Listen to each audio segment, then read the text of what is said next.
Well, today the Supreme Court ruled in favor of limiting how far federal judges can go when ruling on cases with nationwide impact. Ryan Nobles breaks down the ruling further. The Supreme Court handing President Trump a victory today, ruling on birthright citizenship, narrowing the scope of federal judges' decisions on nationwide cases. An amazing decision, one that we're very happy about.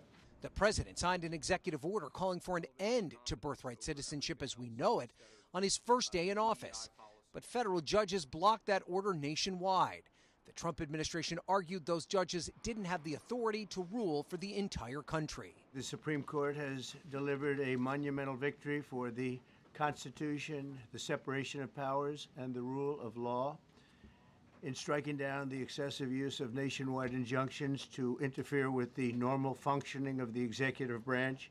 The Constitution's 14th Amendment reads that all persons born or naturalized in the United States and subject to the jurisdiction thereof are citizens of the United States.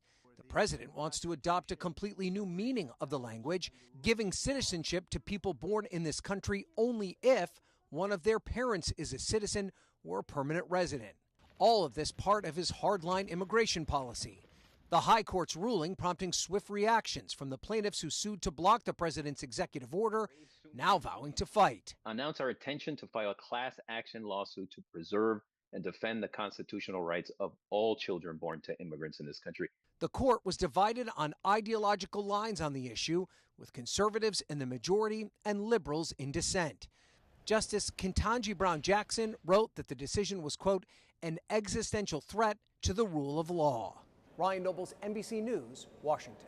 Well, SCOTUS ruled 6-3 in favor of Texas House Bill 1181, which requires adult websites to verify users are over 18.